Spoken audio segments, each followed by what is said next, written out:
আজকে আমরা সকলে ওর জন্মদিন পালন করছি।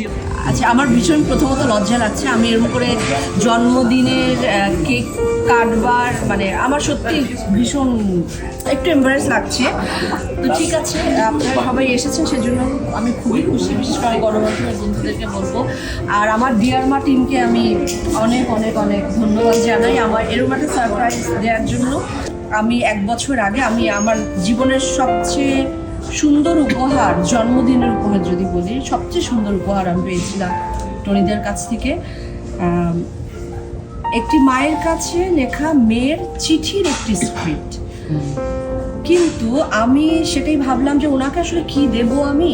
তো আমি দেখলাম যে আসলে একটা সাইকেল মানে পূরণ হলো, একটা বৃত্ত পূরণ হলো। এই জন্য বলছি ঠিক 1 বছর আগে আমি জুলাই মাসে আমার মনে আছে আমি সিলেটের একটা রিসোর্টে বসেছিলাম। টনিদা আমায় হঠাৎ করে পাঠালো, বলে তোমার জন্মদিনের উপহার। আমি প্রথমে বিশ্বাস করছিলাম না, তারপর পরে আমি কিছুক্ষণ বসেছিলাম এবং তারপর আবার সাথে সাথে উনি আমার কাছে রিটার্ন গিফটও চেয়েছেন, বলে তুমি আমার কি দেবে। তো আমার কাছে দেবো, ওনাকে দেওয়ার মতন কিছু নেই। টনিদা আনন্দবাজার থেকে একটা আমরা সবাই মিলে মানে একটা প্রতিযোগিতা আয়োজন করা হয়েছিল, যার মায়ের কাছে লেখা মেয়ের চিঠি। তো সেটা তো আমরা জানি সবাই। তো ইন্দিরা দিয়ে আমরা সবাই দুজন মিলে মানে আমি আর শাশ্বত দা মিলে সেখান থেকে হাজার হাজার চিঠি এসছে, মন উজাড় করে সব মেয়েরা মাকে লিখেছে। সেখান থেকে 10টা খুব সুন্দর চিঠি, আমার মনে হয় তোমার পছন্দ হবে। সেই 10টি চিঠি বার করে আমি এবং শাশ্বততা সেগুলো পড়েছি। কাল 1 তারিখ সেগুলো রিলিজ হবে, আর সেটা আমার গিফট তোমার জন্মদিনে। লাভলি। তো আর বেশি সময় নেব না।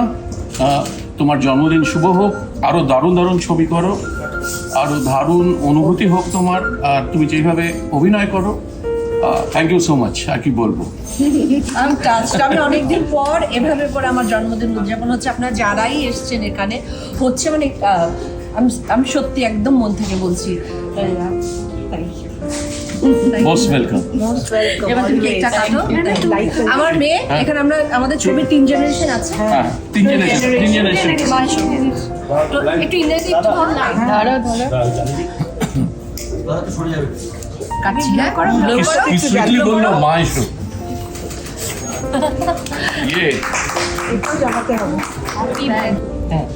Happy birthday to Jaya. Happy birthday Jaya. Thank you. একটু খাওয়াচ্ছি।